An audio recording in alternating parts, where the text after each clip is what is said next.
Assalamualaikum Waalaikumsalam warahmatullahi wabarakatuh.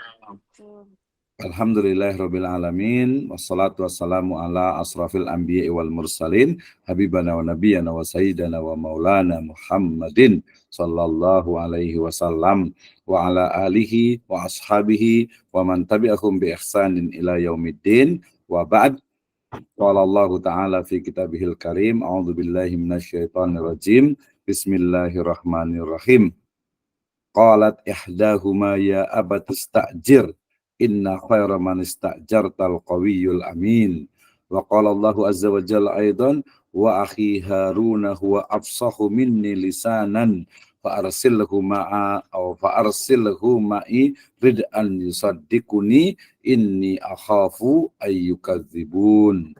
Wa qala Rasulullah sallallahu alaihi wasallam fi riwayatin uqtul ajira ajrahu qabla ayyajifa uruqahu aw araquhu. Wa aidan qala Rasulullah sallallahu alaihi wasallam fi riwayatil Bukhari wa Muslim matlul ghaniyyi zulmun. Amma ba'd fa inna astaqal hadits kitabullah wa khairal huda hudan nabiyyu sallallahu alaihi wasallam. The first, let's thank to our God, Allah Subhanahu wa Ta'ala. He is Lord of the world, and peace and praise to be constant to the true idol, the last messenger, Muhammad Sallallahu Alaihi Wasallam, to his followers, to his families, and also to all Muslim in the world until to the doomsday. Okay, ladies and gentlemen, brother and sister, we continue our subject today in subject development of human capital, specifically in human resource management. Insyaallah ta'ala fi hadhil laila nurid an nabhas yata'allaq yakni kaifa tanmiyah khasatan fi al-maudu yakni pengembangan manajemen sumber daya manusia or human resource management. Saya awali dengan firman Allah Subhanahu wa Ta'ala. Ya, kalau kemarin kita sudah bahas tentang surat Az-Zumar ayat ke-40, ya, kemudian kita juga ada dalam surat Al-Qasas ayat ke-34, ya, dengan sebelumnya juga di surat Al-Qasas juga Allah Subhanahu wa Ta'ala berfirman, a'udzubillahi minasyaitonirrajim. Bismillahirrahmanirrahim. Qalat ihdahuma ya abatis ta'jir. Salah seorang dari kedua wanita itu berkata, wahai bapakku, ambillah ia sebagai orang yang bekerja pada kita. Inna khaira man istajartal qawiyyul amin. Karena sesungguhnya yang paling baik yang kamu ambil untuk bekerja pada kita ialah orang yang kuat lagi dapat dipercaya. Al-qawi wal amin. Wa aidan qala yakni Allah Subhanahu wa Ta'ala fi kalamihi wa akhi Haruna huwa afsahu minni lisanan. Yani dia, dan ini perkataan dari Nabi Musa, dan saudaraku yaitu Harun, dia lebih fasih lidahnya, ya, daripada Nabi Musa. Maka kemudian utuslah dia bersamaku sebagai pembantuku, ya, sebagai pembantu untuk membenarkan perkataanku. Yusaddiquni inni akhafu ayyukadzibun. Sungguhnya aku khawatir mereka mendustakan.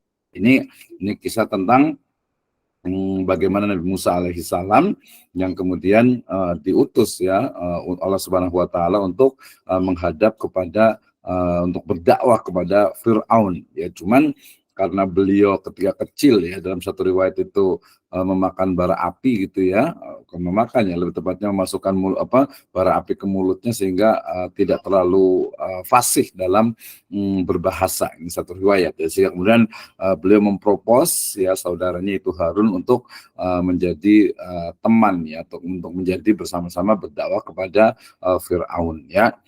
Sedangkan pada ayat sebelumnya, yaitu ini kisah tentang, ya, dua dari anak atau putri di satu riwayat berkenaan Nabi Syuaib, ya.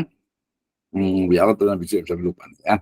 Jadi ketika keduanya itu, ya, ya Nabi Syuaib, ya, yang sampai sangat tua, ya. Kalau Yakub kan Nabi Nabi Yusuf, ya. Jadi dikatakan ya abatis takjir, ya, wahai ayahku, ambillah ia sebagai orang yang bekerja. Inna khaira man istajartal qawiyyul amin. Nah, ayat dua ayat ini dan masih banyak ayat yang lainnya nanti sebagai kita menjadi satu model pengembangan dari human capital or human resource management. Nah, kemudian juga yang kedua adalah hadis dari Nabi Sallallahu Alaihi Wasallam. Ini kemarin kita sudah bahas tentang innallaha yuhibbu idza amila ahadukum amalan ayyutqinahu. Yakni sesungguhnya Allah Subhanahu wa taala mencintai, menyukai ya jika seorang hamba itu melakukan suatu amalan, perbuatan, pekerjaan ya ayyutqinahu ya dilakukan secara itqan, secara sempurna, secara profesional. Nah, kemudian yang riwayat berikutnya adalah ini terkait dengan Islamic Compensation and Benefit, yaitu qala Rasulullah sallallahu alaihi wasallam uqtul ajira ajrahu, ya berikanlah kepada seorang pekerja itu ajarnya, upahnya ya, qabla ayyajifa, sebelum keringatnya itu kering, arakuhu ya, sebelum keringatnya itu kering ya. Ini terkait dengan nanti juga firman Allah Subhanahu wa taala dalam surat Al-Maidah, a'udzubillahi minasyaitonirrajim. Bismillahirrahmanirrahim. Ya ayyuhalladzina amanu aufu bil uqud. Naam. Al-uqud fi hadhihi al-ayah laisa faqat lillahi azza wa jalla lakin aidan yakni al-uqud bainan nas ya. Nah, kemudian ya ini terkait juga dengan pemenuhan kewajiban dari seorang pemilik perusahaan ya terhadap para pekerjanya, yaitu riwayat dari Bukhari dan Muslim yang cukup panjang sebenarnya ya, tapi kemudian kita ringkaskan menjadi matlul ghani zulmun ya. Jadi menunda penunaian kewajiban ya, nanti kalau di bank itu masuk ke dalam menunda-nunda pembayaran utang padahal dia itu mampu, maka termasuk zulm ya, termasuk kezaliman ya, termasuk juga menunda menunaikan kewajibannya ya untuk memberikan ujroh misalnya kepada pegawainya ya, maka itu adalah termasuk kezaliman. Nah, dari sini kemudian kita akan belajar bersama ya, terkait dengan bagaimana sebenarnya manajemen sumber daya manusia. Tapi kemudian karena kita ada di level yang ke-8 KKNI, maka ada kata-kata pengembangan ya. Ada pengembangan dari human resource management, berarti development of human resource management or human capital management ya. Jadi pada hari ini kita akan membahas pertama terkait dengan pengertian dari manajemen sumber daya manusia MSDM, itu yang pertama. Yang kedua kita akan bahas tentang urgensi dari pentingnya MSDM itu sendiri ya. Kemudian yang ketiga adalah karakteristik khosois dari manajemen sumber daya manusia ini. Kemudian juga fungsi-fungsi dari MSDM, kemudian ruang lingkup MSDM ya, kemudian langsung kepada fungsi manajemen SDM itu sendiri, mulai dari rekrutmen, kemudian selection, kemudian compensation, kemudian industrial relation, kemudian leadership, LTSA, dan juga yang lainnya. Dan jelas tentu saja ini merupakan rangkaian dari satu pengelolaan atau manajemen untuk mencapai tujuan utama dari suatu organisasi ataupun lembaga. Baik, Ibu dan Bapak sekalian, kita mulai dari yang pertama terkait dengan definition of human capital. Ya, apa sih pengertian dari human resource itu atau juga human capital? Kita pahami ya secara etimologi bahwa human resource itu ya adalah sumber daya manusia. Ya, sekarang tadi seperti yang saya sebutkan lebih kepada istilah human capital, di mana dia adalah bukan hanya sekadar tenaga kerja. Kalau human capital kan berarti modal manusia. Jadi manusia itu dianggap sebagai aset, dianggap sebagai modal ya, tenaga kerja or labor ya, dalam bahasa Inggris. Nah, tadi secara bahasa human resource atau human capital. Jadi human resource itu di awal gitu ya, di masa-masa yang sebelumnya. Kalau sekarang lebih banyak menggunakan istilah human capital ya, atau SDM atau sumber daya manusia. Nanti ada yang menyebutnya dengan istilah sumber daya insani gitu ya. Oke. Berarti yang disebut dengan sumber daya manusia SDM itu adalah segala sesuatu yang berkenaan dengan manusia dalam kaitannya dengan suatu proses produksi ya. Dan kita pahami bersama bahwa produksi itu bukan hanya produk tetapi juga jasa, gitu ya. Berarti bisa juga bermakna tenaga kerja yang tersedia, ya, termasuk juga jumlah dan pengetahuan mereka. Jadi semua yang include yang ada pada diri manusia itu adalah sumber daya manusia, ya, ilmunya, kemudian kemampuannya, kemudian juga keterampilannya, skillnya, itu adalah sumber daya manusia. Ya, berarti kalau di pesantren misalnya, maka ustadz, kemudian juga mungkin pengajarnya, musrifnya, mudoribnya mungkin gitu ya, maka itu adalah SDM, atau sumber daya manusia. Ya, nah kemudian kata-kata sumber daya manusia juga memiliki banyak sinonim atau persamaan kata, ya. Dia bisa bermakna sumber daya manusia, ya, kemudian juga sumber daya insani yang nanti ini salah satu juga dari bentuk pengembangan dari manajemen SDM itu adalah manajemen SDI, sumber daya insani. Apa perbedaan antara SDM dengan SDI? We will discuss about it. Oke, ya. Kemudian juga manajemen SDM ini juga kadang diistilahkan dengan manajemen personalia, ya, kemudian juga manajemen kepegawaian atau administrasi kepegawaian atau manajemen perburuhan, ya, kemudian juga manajemen tenaga kerja atau mungkin administrasi personalia atau kepegawaian, dan juga kadang masuk ke bagiannya yaitu hubungan industrial. Nah, ini seringnya memang ya pemahaman terhadap manajemen SDM atau SDM itu kesannya itu adalah di industri atau di perusahaan, di PT, di CV, ya. Nah, belum banyak yang berbicara tentang sifatnya itu tenaga lembaga pendidikan. Padahal sebenarnya ya dua-duanya semua itu bisa masuk karena itu juga terkait dengan SDM, yaitu sumber daya manusia. Bagaimana misalnya sekolah, lembaga pendidikan, ya, termasuk pesantren, dia menggunakan ya kemampuan, tenaga, keahlian, kepakaran dari seorang guru, dari seorang ustadz, ya, untuk apa? Menyampaikan atau untuk sampai kepada tujuan utama dari lembaga tersebut. Of course, ya, ini tentu saja disebut dengan human capital karena tidak mungkin sebuah lembaga pendidikan itu dia bisa berjalan sendiri, ya. Kalaupun ada, misalnya ada kemarin kita melaksanakan KKM itu di wilayah Cadas Ngampal, satu lembaga pendidikan yang mengajar itu hanya suami istri gitu. Akhirnya ya kasihan juga, artinya keteteran gitu ya, kesulitan, sehingga inilah perlunya kita memerlukan adanya sumber daya manusia, dan manusianya itu sebagai sumber daya itu dia harus dikelola. Nah, cara untuk mengelola atau pengelolaan dari manusia itulah yang disebut dengan manajemen sumber daya manusia. Nah, jadi pengertian dari manajemen sumber daya manusia dia bisa dilihat dari perspektif art, ya, atau seni. Kenapa?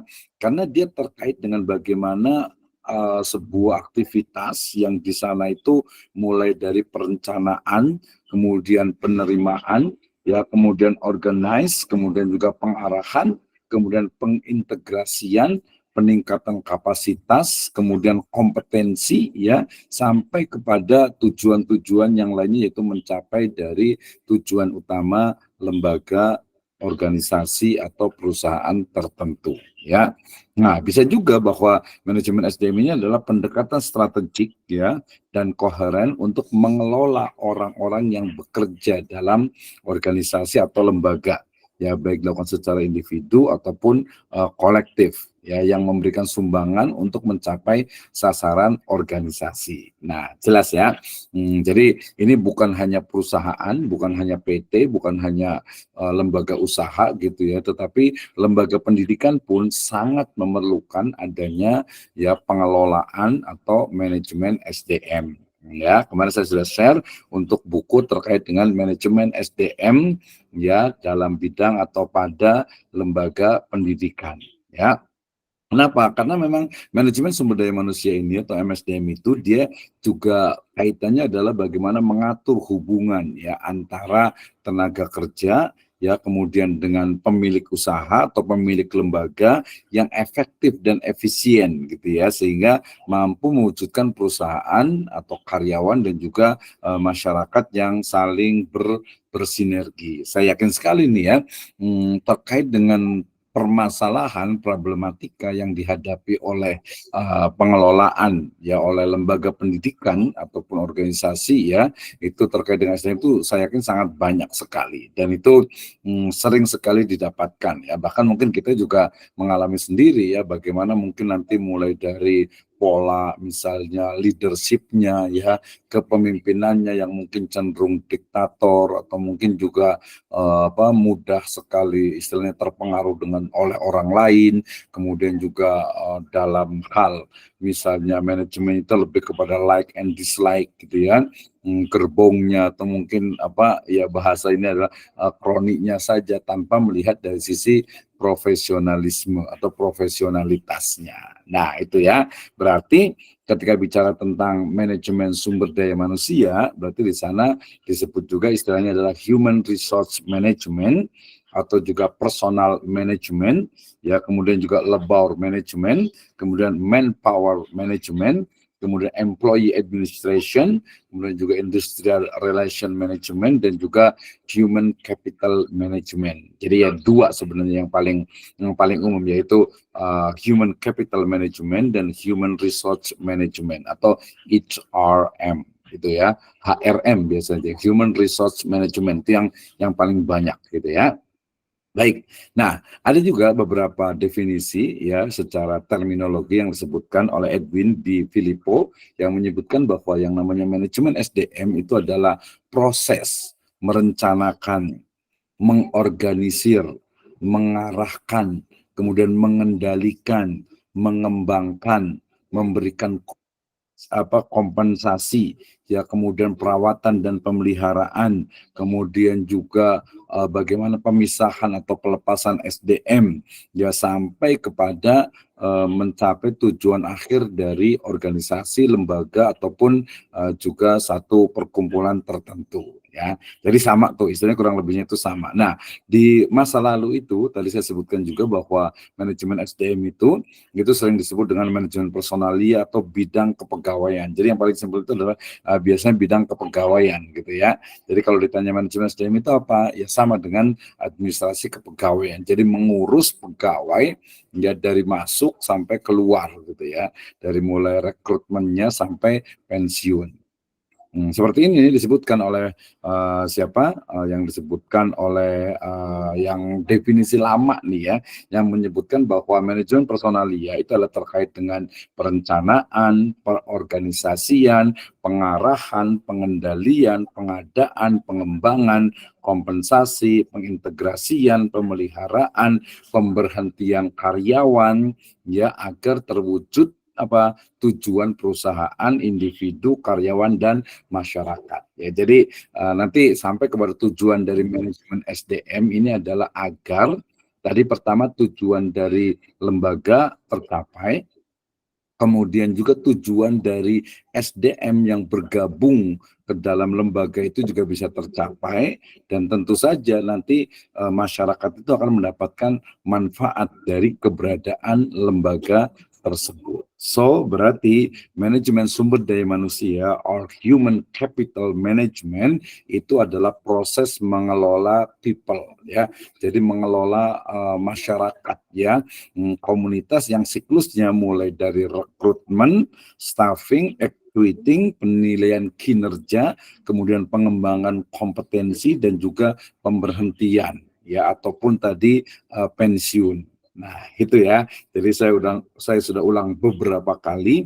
Saya yakin sudah paham apa yang dimaksud dengan manajemen SDM. Ya, kalau saya boleh menggunakan pengertian sendiri, manajemen SDM itu adalah pengelolaan ya sumber daya manusia ya, untuk mencapai ya tujuan dari lembaga ya, baik lembaga pendidikan ataupun lembaga usaha. Jadi kita fokus kepada orangnya ya, kita fokus kepada bagaimana manusianya. Nanti dalam konteks Islam itu adalah insaninya. Nah, Mas Tamir, kita lanjutkan. Kenapa sih penting ya, seberapa penting sih mengelola sumber daya manusia? Saya rasa, saya yakin semua sudah paham ya, bahwa manusia itu harus dikelola gitu ya. Orang yang datang gitu kan nggak bisa sembarangan gitu ya, harus ada aturannya. Kenapa? Mulai dari hari ini misalnya saya memerlukan seorang misalnya di pesantren ya, misalnya saya memerlukan guru tahfidz gitu kan ya. Guru tahfidz otomatis kan harus ada kriterianya gitu ya, harus ada kriterianya bahwa dia itu harus 30 juz mungkin gitu ya, atau mungkin kalau ada yang di bawahnya dikit mungkin 20 juz lah, tapi mungkin gitu ya.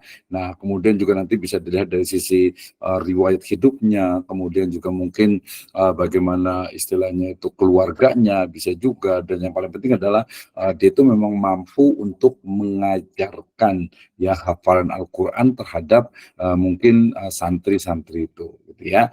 Saya mau cari tentang misalnya ahli akuntansi nih. Kenapa? Karena saya butuh orang yang paham tentang laporan keuangan, kemudian juga butuh untuk pajak gitu ya.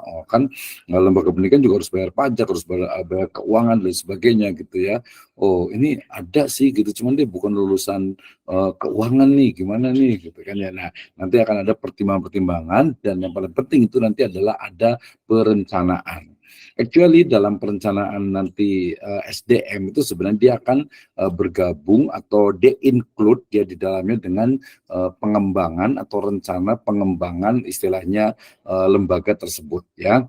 For example, sebagai contoh misalnya sebuah kampus gitu ya, yang dia misalnya dari sekolah tinggi agama Islam gitu ya, kemudian dia akan merubah ininya lembaga itu menjadi institut misalnya, atau menjadi universitas misalnya, maka otomatis dia memerlukan tuh ya tambahan dosennya, tambahan tenaga kependidikannya, mungkin juga pustakawannya, mungkin juga laborannya, mungkin bagian IT-nya. Nah, itu dia sudah direncanakan dari awal. Nah, setelah direncanakan, kemudian nanti step berikutnya ya, sabar dulu. Oke, baik Ibu dan Bapak sekalian, teman-teman semuanya. Jadi urgensi dari manajemen sumber daya manusia itu kita bisa lihat dari perspektif politik, kemudian perspektif ekonomi, kemudian perspektif hukum, dan juga perspektif sosiokultural serta administrasi dan teknologi. Misalnya kalau perspektif politik sebenarnya bisa dilihat dari politik dalam arti bahwa kita kan kita itu memerlukan ya SDM itu yang terdidik, otomatis kan ya, terdidik dalam artian itu sesuai dengan tadi spesifikasi kebutuhannya gitu kan ya, terampil, kemudian juga cakap, disiplin, tekun, kreatif, idealis, mau bekerja keras, kuat secara fisik dan mental. Tadi kan dalam surat Al-Qasas itu bastotan fil ilmi wal jism. Itu di surat Al-Baqarah ya. Tapi kalau di Al-Qasas itu adalah al-qawi al-amin. Ya, jadi dia itu qawi dalam arti bisa tenaganya ataupun juga kepakarannya gitu ya. Jadi seorang itu ya profesional gitu. Qawi itu adalah kuat dari sisi fisiknya juga kuat, tapi dari sisi istilahnya itu kecerdasannya juga kuat juga, dan amin, bisa dipercaya. Ada juga nih orang yang pintar, orang yang istilahnya itu cerdas gitu ya, tapi kurang amanah gitu kan, ada tuh gitu ya. Jadi makanya tepat sekali ketika Al-Qur'an itu menyebutkan bahwa harus manistajar tal qawiyul amin ya. Jadi seorang yang qawi dan juga yang amin. Nah, kemudian yang berikutnya bahwa dari perspektif ekonomi ya, bahwa rekrutmen ataupun ketika kita membutuhkan dan kita merekrut dari SDM kan otomatis ya, untuk tujuannya itu adalah agar ya tercapai dari tujuan lembaga tersebut gitu ya, dan tentu saja pasti di sana ada faktor ekonomi of course gitu ya, mulai dari salary-nya, compensation-nya, gajinya ya, kemudian mungkin nanti ada fasilitas yang lainnya. Dengan itu diharapkan ya income untuk lembaga juga akan bertambah, baik secara material ataupun non material. Nah, itu adalah perspektif ekonominya. Sedangkan perspektif hukum, kita juga melihat bahwa adanya aturan yang berkaitan dengan organisasi dan anggotanya yang harus diwujudkan ya, dibina, dipelihara, sehingga nantinya akan memberikan manfaat secara efisien, ataupun juga bisa dikembangkan sehingga tidak menimbulkan distorsi atau gangguan yang berdampak negatif terhadap kelangsungan hidup berorganisasi. Ini biasa pasti ya, dalam sebuah lembaga selalu ada aturan kepegawaian. Nah, kalau di pesantren atau di sekolah gitu ya beda-beda. Ada mungkin kode etik guru kan ada ya, kode etik dosen juga ada.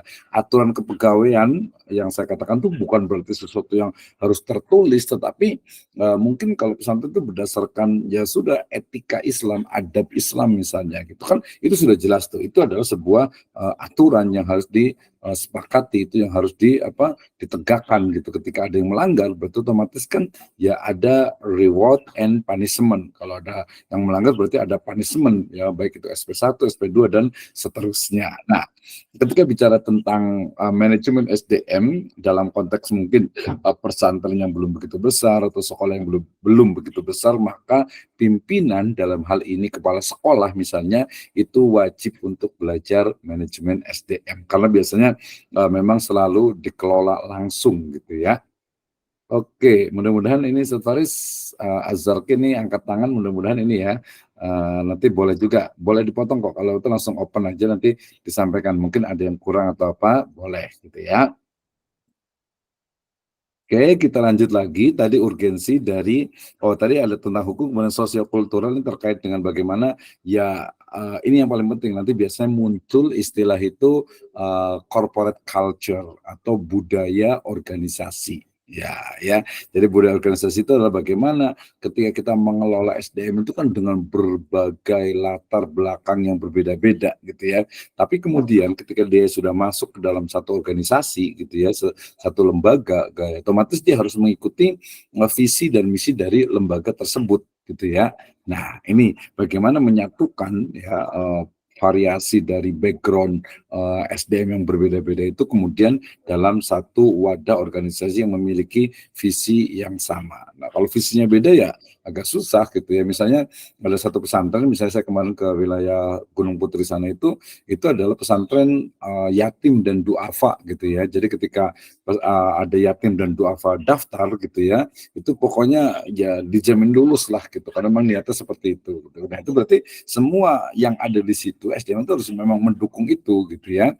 Tapi ada satu pesantren lainnya misalnya di wilayah Cijeruk gitu ya, awalnya dia memang ini yatim gitu ya, tapi kemudian ya karena ada beberapa kebijakan kemudian akhirnya yang yatim itu hanya sisa mungkin hanya sekitar 10%, dan itu pun ketika yatim masuk itu dia harus diseleksi dengan seleksi yang sama dengan yang non yatim. Nah, ketika ada mungkin SDM yang wah kayaknya ini nggak satu visi lagi nih, berarti ya wajar ketika dia mungkin resign dan lain sebagainya. Ini terkait dengan visi dan misi, dan manajer SDM itu harus mampu untuk mengelola, ya mengcreate dan juga membentuk satu corporate culture atau budaya organisasi yang merujuk kepada visi misi dari lembaga tersebut gitu ya. Kalau teknologi berarti ya juga terkait dengan bagaimana ya zaman sekarang paling banyak ya misalnya absensi ya, saya yakin banyak sekali pesantren juga sekarang, terutama pesantren yang sudah mulai besar dan dalam tanda petik modern gitu ya, pembelajaran modern, mereka gurunya pakai absen gitu ya, pegawainya juga pakai absen ya. Di dekat saya juga pegawai dapur, office boy, guru dan sebagainya semuanya pakai absen, dan absen itu pakai fingerprint. Kenapa sih? Kan di pesantren ngapain pakai fingerprint segala sih?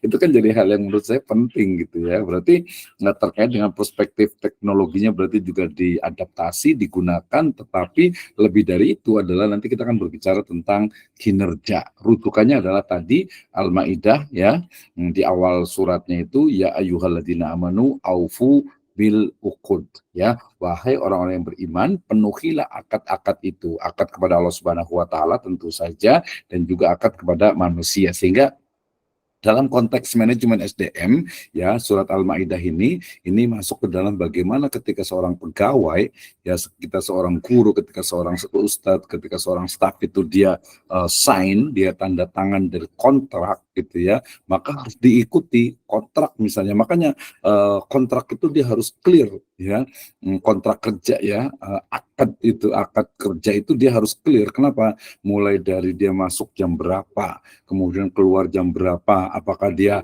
flat hours ataupun floating hours gitu ya, apakah jam itu jam fix ataupun jamnya itu dia fleksibel, tetapi ada ada target-targetnya. Jadi harus jelas gitu ya. Jangan sampai nanti malah terjadi kezoliman dalam artian itu, oh ini nggak diatur, ini akhirnya salah satu gitu ya, salah satu dari pihak itu ada yang memanfaatkan atau tidak melaksanakan kewajiban-kewajibannya. Ini pentingnya bagaimana pengelolaan SDM ya, juga nanti dalam perspektif Islam tentu saja. Oke, nah kemudian tadi bicara tentang urgensi ya, sekarang kita bicara tentang karakteristik dari MSDM ya. Ternyata bahwa manajemen sumber daya manusia yang efektif jelas ini adalah kunci dari pelayanan pendidikan yang berkualitas tinggi ya. Kita ngomongin tentang pendidikan nih gitu ya. Jadi lembaga pendidikan sebagai contoh, for example ya, misalnya gitu ya, mohon maaf nih ya, ini bukan berarti dianggap lebih rendah, tidak ya. Misalnya seorang security ya, keamanan misalnya gitu ya,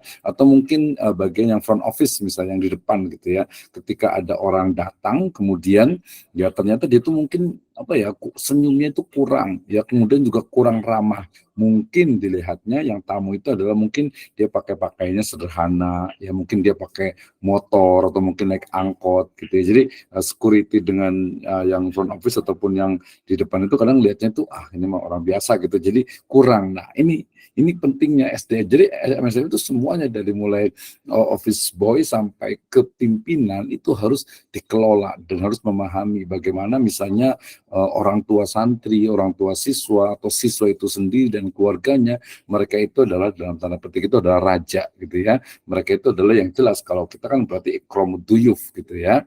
La yu'minu ahadukum hatta yukrimu doifahu au duyufuhu. Ya, artinya bahwa menghormati tamu ya dengan tanpa melihat dari tampilan fisiknya, jabatan dan sebagainya, itu adalah nanti bagian dari service excellent gitu ya. Jadi jelas sekali. Jadi mengelola mereka itu bagaimana ketika ada tamu datang, ketika mungkin bagaimana kedisiplinannya, nanti termasuk bagaimana loyalitasnya, bagaimana mengembangkannya. Ini penting nih. Jangan sampai nanti ada juga nih mungkin ada pimpinan yang mungkin dengan mudah misalnya, ini nggak bisa nih kerja gitu ya, sebentar untuk ini aja nggak bisa gitu kan ya. Nah padahal mungkin dia sebenarnya sudah ingin belajar juga, cuman mungkin tadi untuk fasilitas pengembangan dirinya itu kurang. Ya, makanya nanti training and development itu adalah satu hal yang harus juga dilakukan dalam pengelolaan sumber daya manusia, gitu ya. Nah, nanti terkait dengan tadi bagaimana lembaga pendidikan itu memiliki ya ketergantungan pada kualitas jelas ya, kemudian komitmen dan juga kinerja produktif dari sumber daya insani yang terlibat di dalamnya. Kita sudah mulai agak biar mengenalkan, selain ada istilah manajemen sumber daya manusia atau sumber daya manusia dalam konteks developmentnya, pengembangannya, kita juga boleh menggunakan istilah sumber daya insani atau manajemen sumber daya insani. Ya, kenapa? Karena ketika dia bicara tentang aktivitas planning misalnya, jadi planning yang sistematis itu mengelaborasikan capaian-capaian perusahaan yang dilakukan secara komprehensif gitu ya. Nah, kalau umpamanya perguruan tinggi atau mungkin sekolah juga sama ya. Sekolah itu kan biasanya kadang ya tujuan yang paling praktisnya itu kan biasanya adalah akreditasi gitu ya. Bagaimana akreditasi itu agar ya mungkin unggul gitu ya, atau A gitu ya, unggul gitu. Nah, untuk mencapai itu kan berarti harus digunakan ya. Kalau saya kebetulan di kampus nih di perguruan tinggi, ini kan kayak sebagian akan jadi dosen gitu ya. Jadi kalau di perguruan tinggi itu misalnya akreditasi itu dia misalnya ingin unggul ya, maka pimpinan kita target akreditasi unggul gitu ya. Nah, mungkin nanti ada beberapa kampus lain mungkin akreditasi kita baik sekali sajalah gitu ya. Standar baik sekali itu kita lihat dari perspektif SDM-nya. Berarti kalau unggul ya, atau yang baik sekali lah ya. Jadi kalau mau akreditasi baik sekali berarti otomatis mulai dari persyaratan dosennya. Dosennya minimal dia satu prodi itu 5 dan minimal lagi 3 atau 4 itu harus linear gitu ya. Kemudian nanti harus ada pustakawan. Pustakawannya itu dia juga harus istilahnya itu lulusan dari ilmu perpustakaan. Kemudian mungkin nanti ada laboran gitu ya, mungkin nanti ada bagian IT-nya dan seterusnya. Ya, itu bagian SDM-nya gitu ya. Nah, jadi dia betul-betul memang diarahkan sejak awal gitu ya. Nah, Kemudian, jadi yang paling penting itu adalah apa tujuannya itu, yaitu mencapai ataupun merealisasikan target dan tujuan lembaga, baik yang sifatnya itu moral ataupun material, atau material ataupun non material. Kan tujuan tadi ada yang akreditasi, ada yang mungkin dia ingin ada muadalah misalnya kalau di kampus atau di pesantren ingin muadalah gitu ya, atau mungkin juga ingin levelnya lebih tinggi lagi, atau mungkin ingin target santrinya atau mahasiswanya atau siswanya itu lebih banyak, kan dia ada target-target. Nah, itu target dan tujuan itu ya itu dikelola dalam perspektifnya mengelola SDM itu adalah di manajemen SDM ya. Karakteristik dan orientasinya ini terkait dengan bagaimana terbentuknya karakteristik self management dan juga personal responsibility ya. Nah, ini penting nih. Jadi kalau masih ada mungkin ya karyawan yang males-malesan gitu ya, guru yang mungkin males-malesan itu bisa dilihat nih. Kita banyak case ya, banyak cases gitu ya. Kasus misalnya di wilayah Bogor Barat di sana misalnya gitu ya, ada satu sekolahan gitu yang dari sisi kualitas itu memang agak kurang gitu. Ketika kita survei ke sana, kami survei ke sana, ternyata ketika masuk kelas ternyata ketika ditanya gurunya, oh nggak ada Pak, gurunya tadi sudah masuk ke sini, kemudian cuma ngasih tugas doang, suruh suruh nulis lagi LKS gitu kan. Emang jarang datang itu gurunya? Iya jarang gitu kan ya. Nah, kita nggak bisa juga langsung menyalahkan gurunya itu gitu ya. Ketika ditanya lagi konfirmasi ke bagian pimpinan atau bagian wakil kepala sekolahnya gitu, iya di sini memang untuk bayaran itu sempat gitu ya di daerah Bogor Barat itu dia tidak lebih dari 25.000 atau bahkan 15.000 atau 10.000 gitu per jam pelajaran gitu kan ya. Nah, ini kan satu hal yang ya kalau menurut saya ya cukup berat juga ya, mungkin mengarah ke zalim juga ketika ternyata mungkin tidak sesuai dengan apa yang sebenarnya haknya harusnya didapatkan, walaupun nanti sebenarnya sih variatif dan juga tergantung kekuatan dari pemilik ataupun yayasan. Tapi kan kalau mau seperti itu nanti apa efeknya kan kepada otomatis kepada siswa atau apa santrinya gitu kan ya. Nah, ini menjadi hal yang menurut saya penting gitu ya. Oke, kemudian ini dari sisi bagaimana sebenarnya personal responsibility, artinya pertanggungjawaban dari SDM. Jadi bagaimana kita mencari SDM gitu ya, ya memang memiliki loyalitas, memiliki responsibility ya, pertanggungjawaban atau dia yang pribadi, yang individu yang bertanggung jawab atas apa amanah yang diberikannya. Ini menurut saya menjadi hal yang penting sekali gitu ya, sangat penting sekali. Jadi profesional kali tadi ayut kinahu. Jadi itkon itu salah satunya adalah personal responsibility gitu ya. Nah, ini bersumber dari kekuatan spiritual jelas. Nanti ketika kita bicara tentang HRD syariah misalnya, satu hal yang paling kuat untuk loyalitas itu adalah memang ya spiritual atau agama gitu ya. Itu menjadi hal yang sangat penting gitu ya. Baik, yang berikutnya adalah fungsi manajemen. Jadi kalau kemarin kita sudah belajar tentang fungsi-fungsi manajemen ya, ada planning, ada organizing, ada actuating, ada lagi satu lagi controlling gitu ya. Maka dalam konteks fungsi manajemen sumber daya manusia itu terkait dengan mulai dari mengelola ya. Jadi manajemennya. Jadi mengelola apa? Jelas. Jadi mengelola orang-orang yang bekerja. Ya istilah bekerja ini kan kalau di pesantren mungkin berkhidmah gitu ya, bisa ya.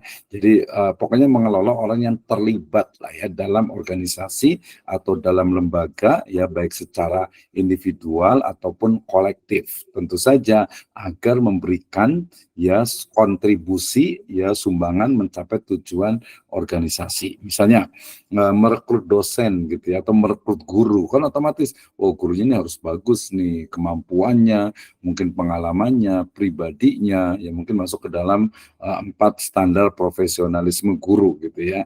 Nah, kemudian kenapa? Karena dengan guru yang bagus itu diharapkan ya nanti siswa atau santri itu akan apa? Akan puas gitu ya, akan senang, oh saya suka guru ini mengajarnya bagus, ini ya bagus dan seterusnya. Ini terutama menjadi hal yang penting karena kalau di lembaga pendidikan tentu saja adalah ya santri atau siswa dan juga kedua orang tuanya.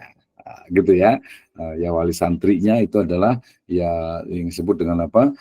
Stakeholder kita. Artinya itu ya pengelola ataupun juga bisa dikatakan pasar kita atau market kita gitu ya. Jadi mengelola tadi udah jelas ya. Jadi manajemen sumber daya itu ya mengelola orang-orang itu gitu ya. Kemudian yang kedua adalah menghindari kekeliruan penempatan orang dalam suatu pekerjaan sebab keefektifan sumber SDM itu berdampak besar kepada kinerja organisasi. Jelas sekali ya.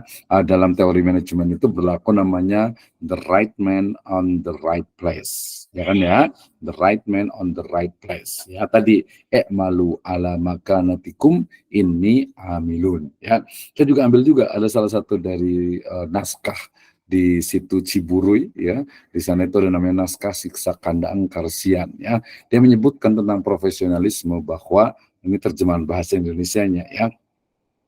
Jika Anda ingin bertanya ya tentang luasnya danau, ya tentang indahnya danau, maka bertanyalah kepada angsa.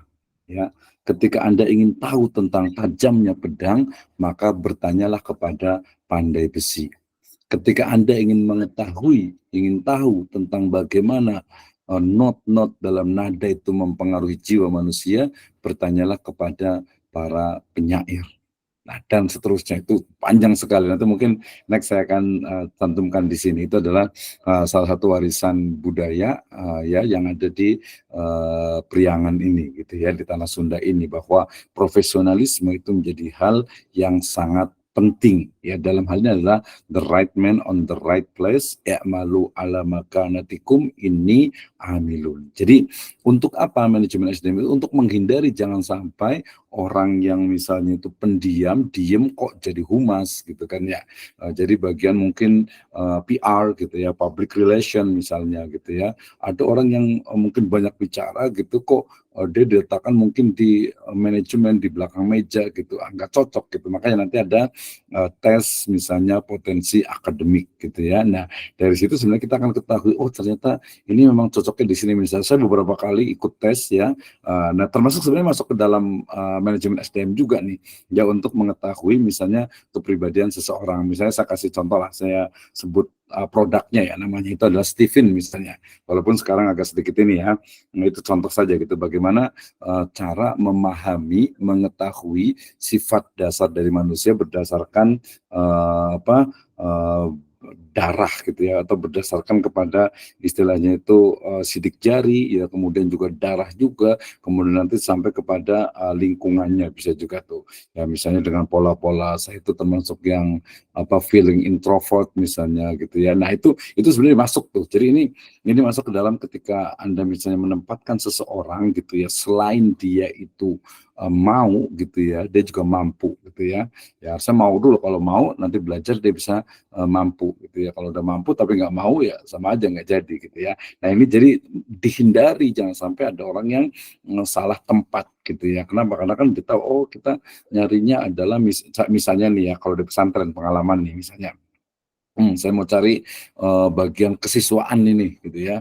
Bagian kesiswaan biasa di beberapa pesantren itu, kalau kesiswaan itu agak-agak galak dan ditakuti ini ya, bagian kedisiplinan gitu kan, kedisiplinan santri gitu. Wah ini cari yang orang yang tegas nih harusnya nih gitu ya. Kemudian juga orangnya yang nggak lembek, kemudian yang istilahnya itu bisa tegas lah gitu kan. Nah, itu berarti cocok berarti. Tapi kalau bagian kedisiplinan tapi orangnya letoy gitu ya, lembek gitu, bahaya itu ya, nggak bisa disiplin gitu ya, dan seterusnya gitu ya. Mengakomodir tentu saja. Jadi manajemen SDM itu adalah mengakomodir keinginan perusahaan yang menuntut pada kontribusi produktif karyawan ya di tempat dia bekerja, dan juga tujuan dari manusia itu bekerja. Jadi kita kalau dalam manajemen itu ya sebenarnya dia jembatan mengelola. Jadi istilah pesantren, sekolahan, lembaga pendidikan atau perusahaan itu tujuannya apa?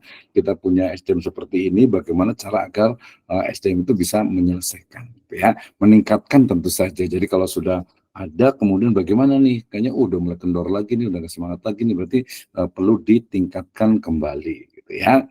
Nah dalam fungsi manajemen or management functions ya, itu ada planning, ada organizing, ada directing, ada controlling. Ini kita pakai yang PODC ya. Masih ingat kemarin kan ya? Kalau itu kan kemarin bisa POCA, POAC juga bisa sebenarnya ya. Planning, organizing, actuating dan juga controlling sebenarnya bisa juga karena directing ya pengarahan itu dia hampir sama dengan actuating gitu ya. Organizingnya juga sama. Nah, ini kalau di S2 kan kemarin udah tahu kan ya. Jadi istilahnya itu teori tentang step by step management itu dia memiliki beberapa hal atau memiliki beberapa istilahnya itu model sehingga kita jangan bingung ini kok apa PODC sih bukan PDCA atau bukan POAC ya iya karena masing-masing itu bisa digunakan bisa dimanfaatkan bahkan ya kita itu mestinya di level S2 itu sudah bisa tadi develop ya mengembangkan dari manajemen SDM. Nah nanti seperti di kelas A2 juga kemarin itu ada untuk mungkin kalau ada yang mau nanya-nanya tentang UTS gitu ya. Nah UTS kita itu gampang gitu ya. Jadi nggak usah dipikirin lah gitu ya. Mendingan mikirin kalau ada rezeki gitu ya. Boleh nyicil aja lah ke kampus gitu ya. Jadi kalau di saya mudah saja. Jadi nanti mungkin hanya memotret bagaimana mungkin di lembaganya masing-masing dalam pengelolaan manajemen. Ya nanti nama apa lembaganya ditutup atau mungkin nggak usah pakai biar saya nggak tahu juga gitu. Jadi mungkin ada hal kekurangan atau apa kita tidak masuk di sana gitu ya. Jadi nggak usah disebutkan. Pokoknya ada lembaga X, Y, Z atau ABC atau alif bata gitu lah ya. Oke ya. Jadi sama dengan menggunakan POAC ataupun PODC ataupun PDCA gitu ya. Planning berarti terkait dengan bagaimana membantu pimpinan perusahaan mengetahui informasi yang lengkap dan mendapatkan nasihat atau saran-saran yang berkaitan dengan pegawai. Jadi direncanakan apa nih pimpinan itu atau lembaga itu targetnya itu apa untuk 1 tahun ke depan. Ya kemudian berarti kalau perusahaan itu ingin pengembangan seperti ini gitu ya maka berarti otomatis kita memerlukan adanya ini misalnya nih sebagai contoh di lembaga pendidikan ya yang paling mudah ya. Jadi misalnya di aliyah aja lah ya. Misalnya di sekolahan ya mungkin selama ini dia target untuk penerimanya itu 300 atau 400 gitu ya. 300 lah ya. Nah, kemudian di tahun depan pimpinan itu menyebutkan, oh kita targetnya itu adalah 500 gitu kan. Nah kalau pesantren berarti kalau udah bicara tentang jumlah berarti bicara tentang kamarnya, kasurnya, lemarinya, musrifnya.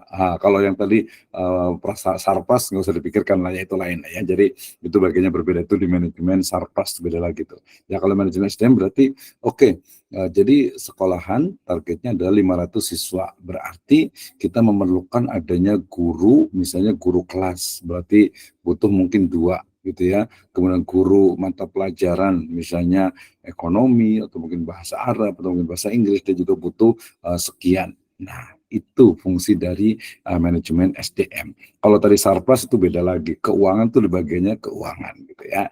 Nah, kemudian organizing berarti merancang satu organisasi yang berisikan hubungan antara pekerjaan atau jabatan dan personil.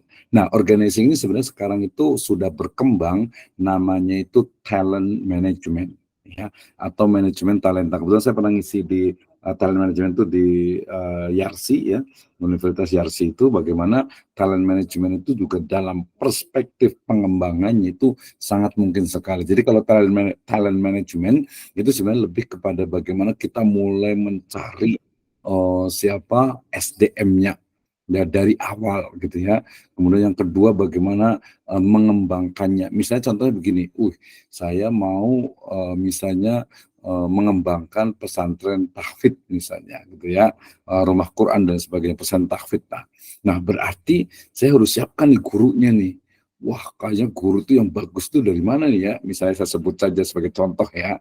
Misalnya, pesantren Nurul Furqon nih, ya alumninya itu mungkin gitu ya. Oh berarti dari awal ya di manajer SDM itu sudah menyiapkan, berarti sudah komunikasi dengan bagian Nurul Furqon pesantren, kemudian nanti ngomong bahwa kami butuh untuk tahun sekarang itu yang hafid yang mungkin sekian. Nah itu dia bagian dari talent management. Nah, setelah itu baru nanti ketika sudah masuk kemudian diatur ujrohnya berapa, ya ihsannya itu berapa, kemudian juga mungkin ada fasilitas apa saja, ya kemudian pola kerjanya sampai kepada tahapan-tahapan yang nanti mungkin diperlukan tuh bagi ustadz atau asatidah tersebut.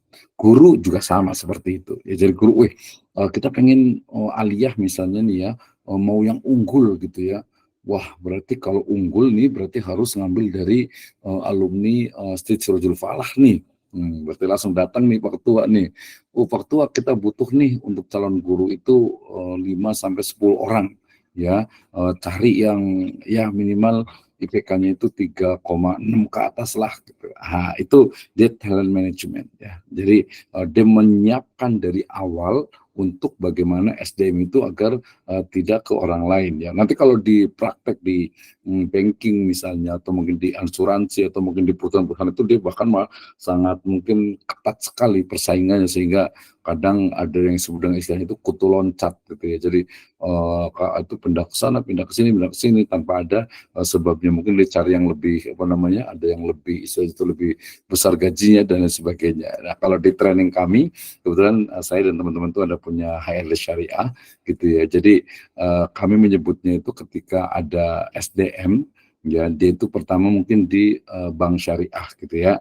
Kemudian dia itu ditawarkan ya untuk di bank konvensional dengan gaji yang lebih tinggi ya.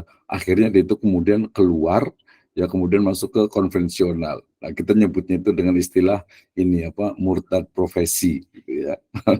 Jadi murtad profesi mungkin sama juga nih, misalnya begini, ada ustadz nih yang masya Allah luar biasa sekali di pesantren khidmah gitu ya, tapi tiba-tiba ada lembaga pendidikan umum gitu ya, atau mungkin yang lebih mungkin yang non muslim kemudian menawarkan jabatan ke dia, kemudian apa dia terima dengan meninggalkan pesantren. Wah, itu bahasanya apa tuh namanya gitu ya.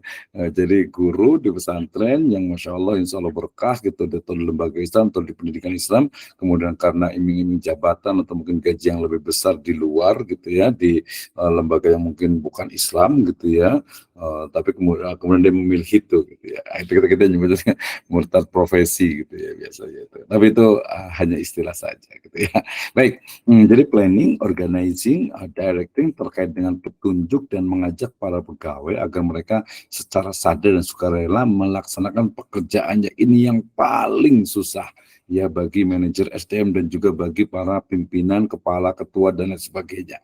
Ya bagaimana kita itu mengarahkan, sudah dikasih tahu, sudah berulang-ulang ya, kemudian juga udah dikasih nasihat, udah dikasih peringatan, udah SP1, SP2, tapi tetap saja mungkin ada faktor X kayaknya itu ya, yang mungkin itu dia perlu dicari dan mungkin hanya pimpinan yang tahu gitu ya. Nah itu butuh tuh adanya pengarahan itu terus menerus. Kalau saya menyebutnya kalau di HRD syariah itu biasanya sebenarnya bagaimana dengan istilahnya itu semacam bahasa mirip-mirip dengan tarbiyah gitu ya. Jadi bagaimana misalnya pengajian bulanan, pengajian mingguan, pekanan gitu ya, atau mungkin ada misalnya ada Kamis Manis, atau mungkin juga ada ada misalnya di awal itu Senin Semangat dan sebagainya. Itu sebenarnya untuk mengarahkan. Jadi dia terstruktur jadi orang itu udah tahu. Termasuk juga ada beberapa kampus ataupun juga lembaga yang dia itu punya biasanya itu punya corporate culture yang diulang-ulang gitu ya, diulang-ulang sehingga dia akan ingat terus, misalnya Sifa, misalnya Sirojul Falah atau Sifa gitu ya, S spiritual, spiritualitasnya tinggi gitu misalnya gitu ya, I-nya itu adalah iman gitu ya, M-nya mungkin apalah ya, profesional, manajemen dan sebagainya gitu, A-nya itu adalah amanah gitu ya, Fa-nya adalah fatonah misalnya gitu ya. Nah itu diulang-ulang, itu akan menjadi ya mengkristal dalam dirinya, itu menjadi sebuah budaya ya, budaya kerja, tentu saja budaya perusahaan. Controlling jelas juga ya, dalam konsep directing dengan controlling, yang tiga ini, yang dua ini berkembang banyak sekali ilmu-ilmu terkait dengan bagaimana sebenarnya mengukur kinerja. Nanti insya Allah secara spesifik kita akan bahas di pertemuan berikutnya tentang bagaimana mengukur kinerja seseorang. Ya sebenarnya termasuk juga sebenarnya membuat job desk-nya sebenarnya ya, job description-nya gitu kan ya. Jadi Nah, maksud saya tadi disebut dengan mengukur kinerja karena banyak sekali orang yang kadang melihatnya itu hanya yang nampak saja gitu ya. Atau mungkin sejak awal itu dia belum istilahnya itu belum clear tentang pekerjaannya gitu ya. Kalau guru tahfidz mungkin jelas gitu ya. Kalau guru tahfidz misalnya berarti Anda istilahnya akadnya adalah guru tahfidz, maka kewajibannya adalah mengajar misalnya tahfidz itu mungkin subuh, mungkin pas masuk kelas atau mungkin pas maghrib gitu ya. Targetnya adalah siswa itu senang, siswa itu bisa target tercapai dan tapi siswa itu juga senang juga gitu. Jadi tidak ada unsur pemaksaan gitu ya. Itu yang kan cuma itu kan guru tahfidz gitu. Kalau yang lainnya kan banyak sekali yang lainnya bagian kesiswaan, bagian untuk keuangan, bagian sarpas dan sebagainya itu kan itu banyak. Nah, ini menjadi permasalahan ya. Jadi melihat, mengamati, menilai tindakan pekerjaan pegawai ya apakah mereka melaksanakan sesuai dengan job desk-nya dan target yang direncanakan atau belum atau tidak gitu ya. Nah, ini fungsi dari controllingnya. Oke. Nah, ini salah satu bentuk dari pengembangan MSDM atau manajemen SDM, kita menyebutnya dengan MSDI, yaitu manajemen sumber daya insani. Kenapa? Karena kalau manajemen sumber daya manusia itu menjadikan manusia itu seolah-olah itu dia adalah aset perusahaan, gitu ya. Nah, beda kan? Sementara kalau dalam sumber daya insani melihat bahwa sumber daya insani itu pegawai itu adalah pribadi-pribadi, individu-individu yang istimewa yang harus dikelola secara adil dan tawazun, ya berdasarkan maslahat atau berdasarkan Islam tentu saja. Ini beda yang pertama, sangat mendasar sekali ya. Jadi kalau mamanya di manajemen SDM itu ya udah pegawai itu ya aset, maka dia harus dieksploitasi sedemikian rupa gitu ya. Makanya absen jadi kayak robot gitu kan, absen harus sini, harus sini, harus sini. Ya nanti beda kalau dalam Islam ya ada memang unsur absen ya harus ada karena itu untuk tertib administrasi gitu kan ya. Misalnya kan kalau guru misalnya ya dosen juga sama ya ketika mau ngajar itu kan otomatis gimana tahu bagaimana misalnya bagian keuangan tahu kalau dia tidak mengajar atau tidak gitu kan ya.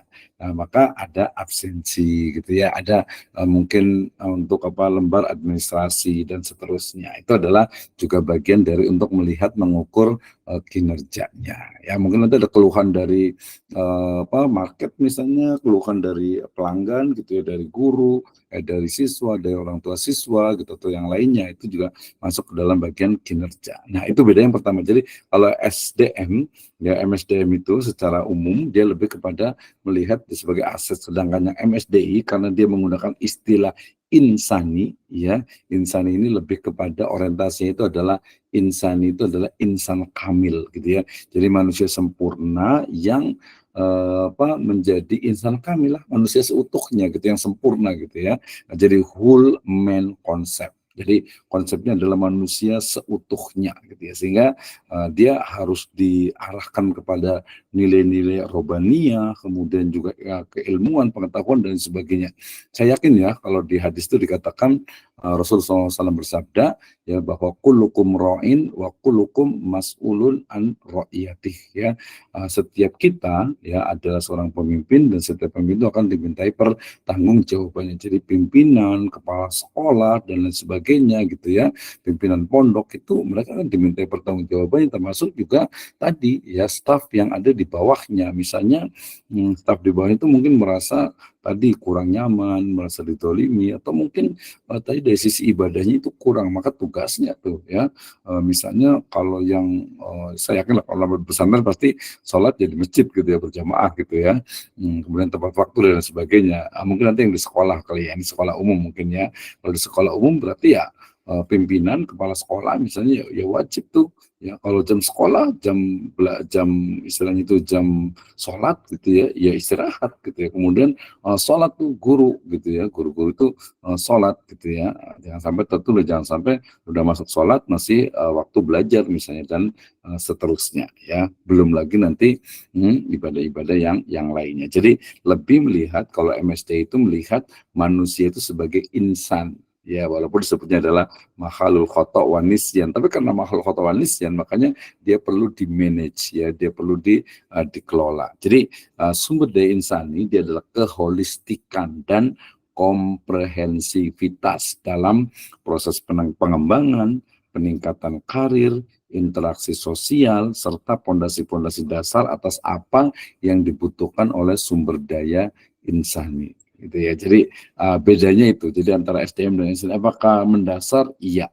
Menurut saya sangat mendasar. Kenapa? Karena banyak sekali misalnya contoh ekstrimnya itu adalah perusahaan-perusahaan yang mereka paradigmanya, cara berpikirnya, ideologinya itu adalah kapitalis gitu ya, maka mereka akan ya menjadikan buruh atau pegawai itu sebagai tadi aset perusahaan sehingga kemudian dieksploitasi gitu ya. Jadi pekerjaannya itu betul-betul sangat banyak. Kemarin sebagai contoh saya misalnya kemarin ketika saya benerin motor gitu di sebuah bengkel, ya bengkelnya itu kebetulan punya non muslim gitu ya, kelihatan gitu ya.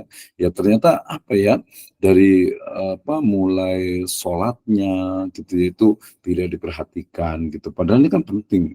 Bukan penting lagi ya, sangat penting gitu ya.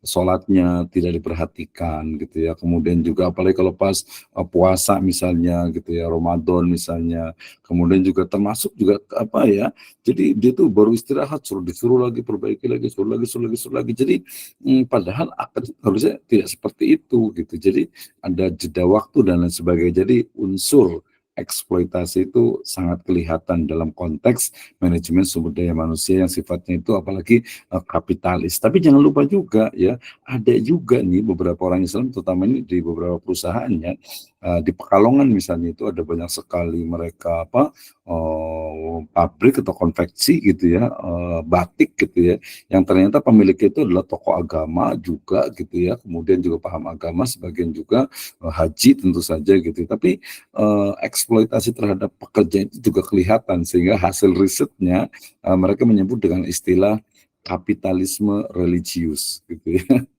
Jadi kapitalisme religius, jadi religiusitas itu tidak diamalkan dengan baik sehingga kemudian ujungnya adalah tadi eksploitasi ya, ibu-ibu kerja dari pagi sampai sore gitu ya, sementara bayarannya juga hanya sekian gitu, tidak sesuai dengan istilahnya ya boro-boro UMR gitu ya, setengahnya juga enggak gitu ya. Nah ini sebenarnya ada juga nih di beberapa, mohon maaf nih ya, beberapa biasa lembaga pendidikan gitu yang mungkin ya perlu di-clear-kan lah gitu ya, perlu di-clear-kan. Artinya seperti apa sih sebenarnya agama? Ya mungkin bukan hanya uang sebenarnya, misalnya pesantren ya.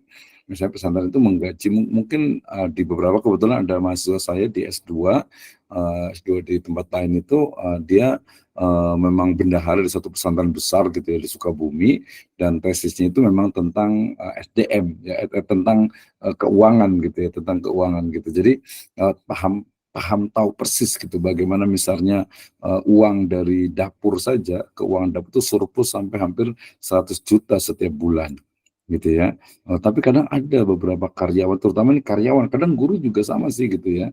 Nah itu, tapi itu bisa disiasati ataupun bisa diarahkan dengan bahwasanya ya bukan hanya uang, tetapi mungkin dari fasilitas, misalnya dapat rumah gratis gitu ya, tinggal di situ, kemudian juga mungkin makan gitu ya, mungkin makan dengan keluarganya juga, mungkin nanti ada bantuan-bantuan beras misalnya dan sebagainya. Nah ini menurut saya yang mungkin ya perlu lah gitu ya, perlu kita arahkan kepada yang memang menjadikan ya pegawai, guru, ustadz, karyawan ya adalah manusia, pribadi-pribadi istimewa yang dikelola secara adil, tawazun, dan berdasarkan kemaslahatan di dalam Islam. Jadi bukan hanya sebagai pegawai. Ada juga tuh yang kadang ya udah mau kerja di sini silahkan gaji sekian, kalau enggak ya mangga gitu. Nah, itu kapitalisme religius itu namanya gitu ya.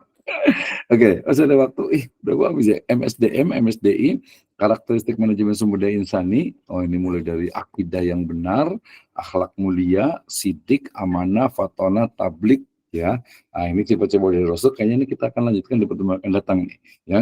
Nah, di ini karakteristik manajemen sumber daya insaninya Tujuan manajemen tadi udah jelas ya. Jadi tujuan dari manajemen sumber daya manusia, tujuan dari manajemen SDM itu adalah ya agar tercapainya tujuan perusahaan, kemudian sumber daya manusia SDM itu tidak didolimi, tidak dieksploitasi, kemudian pemilik perusahaan juga mendapatkan keuntungan, dan ada hubungan industrial yang baik antara pegawai dengan pemilik atau pengusaha atau pemilik yayasan dan seterusnya.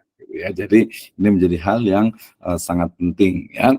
Prinsip-prinsipnya kayaknya nanti kita akan bahas lebih spesifiknya di pertemuan yang akan datang terkait dengan amanah, kemudian juga syura wa amruhum syura bainahum, kemudian adalah, kemudian juga al-muwazanah bainal maslahah, al-fard wal jamaah, kemudian juga ad-da'wah ilallah, kemudian juga ada husnul ikhtiyarul qaid gitu ya. Nah, ini akan dibahas termasuk juga nih perbedaan mendasar dan bagaimana pelaksanaannya, plus kita akan belajar ini next kita akan fokus di sini, yaitu ruang lingkup manajemen sumber daya manusia, mulai dari perencanaan, planning, training and development, kemudian juga compensation and benefit, kemudian juga partisipasi dan keterlibatan, communication and information, plus nanti dengan leadership dan juga tentu saja industrial relation. Insya Allah kita akan lanjutkan di pertemuan yang akan datang, dan we have about 30 minutes to discuss about our topic tonight. Terima kasih ya, saya berikan waktu untuk berkomentar, untuk yang bertanya, mungkin bisa diskusi gitu ya. Saya persilahkan.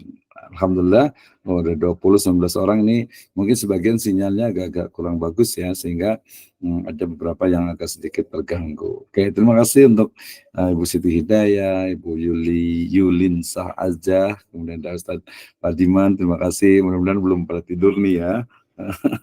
Jadi karena kita biasa 30 sampai 60 menit nih. Baik, silakan Pak Diman, ada pertanyaan mungkin terkait dengan manajemen SDM. Jadi mengelola SDM, kemudian pengembangannya adalah dengan pendekatan syariah, dengan pendekatan Islam, bagaimana mulai dari kita tanda tangan akad atau kontrak itu harus aufu bil uqud, kemudian juga berlaku wala taqulu amwalakum bainakum bil batil illa an takuna tijaratan antara minkum. Gitu ya. Saya selalu sampaikan kan, jadi dalam SDM syariah itu, ya dalam HL syariah itu, dalam Human Resource Management syariah, selalunya ya bahwa karyawan, staf, pegawai ya tidak boleh mengambil hak dari perusahaan tanpa seizinnya, kata ya, walaupun dia hanya selembar kertas atau mungkin hanya satu pena gitu yang digunakan untuk pribadi. Kita ingat dengan kisah bagaimana Khalifah Umar bin Abdul Aziz yang ketika ada tamu datang ke rumah beliau, maka selalu ditanya gitu ya. Jadi Khalifah Umar bin Abdul Aziz selalu nanya nih ketika ada yang datang, Anda datang ke sini untuk urusan pribadi atau untuk urusan negara? Gitu ya. Kalau untuk urusan pribadi, maka lampu ini akan saya matikan karena ini adalah lampu dari atau minyak negara. Tapi kalau kepentingan negara, kepentingan umat, maka lampu ini tetap saya nyalakan karena ini adalah memang fasilitas negara.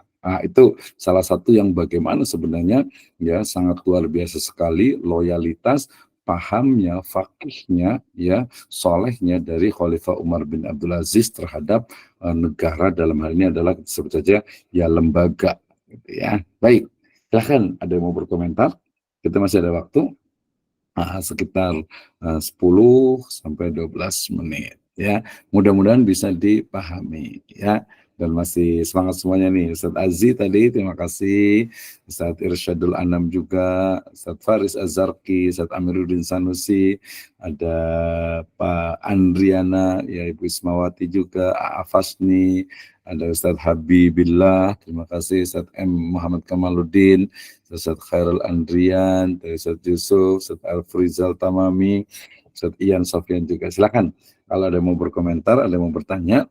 Ustadz Habibillah, tafadhol, mangga. Ya, baik. Assalamualaikum Pak Dokter. Waalaikumsalam warahmatullahi wabarakatuh. Gimana? Teman-teman semua, alhamdulillah semangat ya malam ini. Semangat Pak. Ya, silakan. saya kebetulan malam pertama ini mengikuti kajian. Oh, Masya Allah. Menarik ini terkait dengan manajemen. untuk rata-rata daripada mahasiswa di sini itu adalah uh, kebanyakan mayoritas sepertinya mengelola suatu lembaga. Ya, betul. Lembaga itu kan ada yang bentuk yayasan ataupun sekolah. Nah, sifatnya tentu swasta ya, Pak Dokter ya. Betul. Apakah ada sisi perbedaan antara cara mengelola lembaga yang sifatnya swasta dengan lembaga yang sifatnya istilahnya terkait dengan negara lah atau negeri gitu ya, antara swasta dan negeri. Nah, yang notabene di dalam lembaga swasta itu pengelolaan biasanya secara tersendiri ya, artinya yayasan dengan kehendaknya sendiri, kemudian sekolah misalkan dengan kehendaknya sendiri, artinya tanpa memperhitungkan sisi-sisi seperti Sayyidina Umar bin Khattab gitu ya, Pak Dokter ya. Artinya tidak bisa bukan dikotom, biasanya memisahkan antara harta pribadi dengan harta perusahaan misalkan.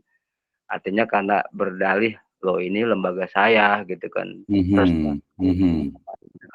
Artinya kan kalau dipandang dari sisi yang dicontohkan seperti Umar bin Khattab gitu kan, artinya lembaga kenegaraan, artinya aturan-aturan negara gitu. Gimana cara menyikapi ini Pak Dokter? Mungkin ada. Oke, terima kasih Ustaz Habibillah, luar biasa sekali ya. Pertama kita akan melihat ya spesifik saja ya, lembaga pendidikan swasta. Ya kita sebut saja Islam lah ya, jelas. Jadi lembaga pendidikan Islam swasta. Nah, kalau kita bagi saya rasa ada dua ya. Yang pertama adalah lembaga pendidikan Islam yang memang dia sudah masuk ke level tinggi gitu ya. Level tinggi sehingga kemudian mungkin kalau boleh saya ukurannya itu adalah misalnya gaji misalnya gitu ya, bisa jadi gaji itu lebih besar dari negeri misalnya, itu yang pertama ya. Tapi ada juga nih mungkin beberapa kebanyakan gitu ya lembaga pendidikan Islam yang mungkin dia dari sisi tadi levelnya itu ya menengah ke bawah gitu ya, sehingga ya boro-boro untuk melebihi dari PNS, ASN gitu ya, bahkan dia lebih kecil lagi gitu, lebih bawah lagi, bahkan mungkin tadi ngikutinya ini ya jadi ikhlas beramal gitu ya. Jadi ikhlas seperti itu. Nah, ini dua tipe dulu nih. Jadi tipe lembaga pendidikan Islam yang ada yang levelnya tinggi, ada yang melebihi ASN dari banyak hal gitu ya. Dan ini sebenarnya memang swasta. Swasta itu kan dia harus kreatif gitu ya, sehingga sebenarnya beda. Dia punya kelebihan, ya kekurangannya ada juga ya. Tapi ada juga tadi yang memang dia rata-rata dia adalah menengah ke bawah. Ini yang pertama ya. Kemudian yang kedua, kita juga bisa bagi juga tipenya misalnya dua ya. Tipe pertama adalah memang itu adalah pemilik yayasan, ya mungkin satu orang gitu ya. Itu yang pertama. Tapi ada juga yang memang dia itu adalah ya kita sebut saja, mohon maaf kalau salah ngomong, dipekerjakan. Ya mungkin bahasa halusnya adalah orang itu diberikan amanah dari yayasan untuk mengelola atau untuk memimpin ya dari lembaga pendidikan tersebut. Nah, dari dua tipe ini tentu saja ya, kalau dalam perspektif manajemen SDM justru yang pemilik itu yang dia akan lebih memiliki jelaslah loyalitas, jelas juga kedisiplinan yang tinggi ya, yang kedisiplinan tinggi karena memang ini punya saya gitu. Kalau saya tidak maju, saya tidak punya leadership yang bagus, saya tidak punya misalnya bekal untuk mengelola SDM, ya justru malah tidak berkembang. Dan ini ya cukup banyak beberapa ya, terutama nanti lembaga pendidikan yang dia itu tersentral kepada tokoh gitu ya, sementara sistemnya belum berjalan dengan baik gitu. Mungkin sebagai contoh, mudah-mudahan tidak mengurangi ininya dan itu terjadi gitu ya, yaitu di misalnya di pesantren Zikra, misalnya di Sentul gitu ya, yayasannya bagaimana sekarang ini gitu ya. itu sudah menjadi kajian, salah tidak, tanpa mengurangi takdim saya ke di sana tentu saja. Itu yang pertama tuh ya. Nah, yang kedua tadi adalah yang memang orang lain yang diberikan amanah gitu ya untuk mengelola. Nah, ini menurut saya yang sangat penting ini justru gitu ya. Ketika dia diberikan amanah untuk mengelola gitu ya. Kalau tadi yang pertama adalah pemilik, owner, founder gitu ya, ini justru harus lebih lagi gitu ya, karena maju mundurnya lembaga itu di beliau gitu, di pemilik gitu ya. Nah, tapi kemudian yang tipe yang kedua adalah yang memang diberikan amanah. Nah, ketika seseorang itu diberikan amanah menjadi pimpinan, ya, manajer, ya, ketua, kepala dan lain sebagainya, justru ini dia harus betul-betul tadi memahami bagaimana bahwa ini adalah swasta gitu ya. Nah, karena swasta otomatis ya mulai dari ya mungkin rekrutmennya, seleksinya, gajinya, kemudian juga mungkin fasilitas ininya dan sebagainya itu sangat ditentukan oleh pimpinan. Ya, selain juga tentu saja adalah SDM yang lainnya tentu saja gitu kan ya. Tapi kan sebagai leader, manajer atau pimpinan itu. Nah, kemudian masuk ke pertanyaan yang berikutnya, berarti apakah sama gitu ya? Berbeda tentu saja dari sisi manajemen SDM-nya, tetapi beberapa perusahaan atau beberapa lembaga pendidikan, saya pernah juga ke salah satu kampus besar di Jawa Tengah itu di Unisula ya, Universitas Sultan Agung. Ya dalam konsep, kebetulan kami pernah buat pelatihan tentang sistem penggajiannya gitu ya. Ternyata ya sebagian juga mengambil mencontoh benchmark dari sistem penggajian yang ada di ASN yang diberlakukan kepada ASN gitu ya. Nah, tentu saja kalau kita kalau sementara ini bahwa untuk swasta ini jelas berbeda. Kenapa? Karena memang kebutuhannya, kemudian juga sistemnya, kemudian tadi apalagi unsur keislamannya gitu, jelas berbeda, sehingga kemudian kita memerlukan adanya tadi pengembangan untuk manajemen SDM, pengelolaan kepegawaian, gitu ya, yang sesuai dengan memang apa yang kita butuhkan. Jelas berbeda. Nanti kita akan bicara tentang misalnya rekrutmen, ya, rekrutmen tadi itu, tadi sebenarnya ketika kita bicara tentang surat Al-Qasas sebenarnya itu adalah bagian dari rekrutmen gitu ya. Bagaimana putrinya Nabi Syuaib itu beliau yang merekrut atau merekomendasikan Musa untuk menjadi ya kita sebutnya tenaga kerja gitu ya, untuk membantu bekerja ayahnya ya Qawiyul Amin. Nah, itu berarti kan otomatis apa? Oh, berarti itu adalah pola rekrutmen. Ayat berikutnya itu sebenarnya bicara tentang compensation and benefit, tapi belum saya bahas karena kan tadi agak panjang gitu ya. Kemudian yang Harun tadi, Harun ya, Nabi Musa dengan Nabi Harun itu ya, iya, Nabi Musa gitu ya dengan Nabi Harun itu kan juga Nabi Musa itu mempropos, artinya mengajukan gitu ya, ya berdoa kepada Allah Subhanahu wa taala agar Harun itu, agar Nabi Harun itu ya membantu. Nah, dalam konteks juga adalah ada unsur rekomendasi yang memang sudah jelas sekali. Kalau Nabi Musa jelas Nabi dan Rasul gitu ya. Kemudian kalau tadi putrinya Syuaib itu adalah manusia biasa tentu saja, tapi memiliki kecerdasan tentu karena memang nanti menjadi istri dari Nabi juga gitu ya. Nah, dari sini kemudian, oh ternyata polanya harusnya seperti itu. Makanya nanti tugas berikutnya bagi asatidz sekalian nih, ibu dan bapak sekalian ini, ya adalah bagaimana kita mampu untuk mengembangkan pola-pola manajemen itu berbasis Islam, ya, berbasis Al-Quran, kemudian hadis, kemudian juga mungkin akwal dari para ulama, dan juga perlu juga untuk bagaimana lokal wisdomnya, artinya kekuatan-kekuatan lokal yang mungkin kita bisa juga manfaatkan, kita gunakan. Misalnya tadi bahwa mungkin kalau beberapa pesantren itu tidak mampu untuk membayar sampai di misalnya untuk UMR misalnya, tapi mereka punya fasilitas gitu ya, rumah misalnya dikasih gitu ya, menempati gratis gitu, listrik juga nggak perlu bayar misalnya, air juga tidak perlu bayar, atau ada juga pesantren yang dia itu setiap bulan memberikan beras gitu ya, jatah berasnya gitu. Nah, itu juga bagian-bagian sebenarnya yang kalau kita kelola juga cukup baik. Termasuk juga sebenarnya ya para ajengan kita, kiai kita, sesepuh-sesepuh kita, terutama tokoh-tokoh pesantren, kiai-kiai besar itu mereka memiliki memiliki satu model ya kita sebut manajemen SDM yang luar biasa gitu. Tapi mungkin karena kita mungkin ada ya, tapi manajemen SDM itu begini ya.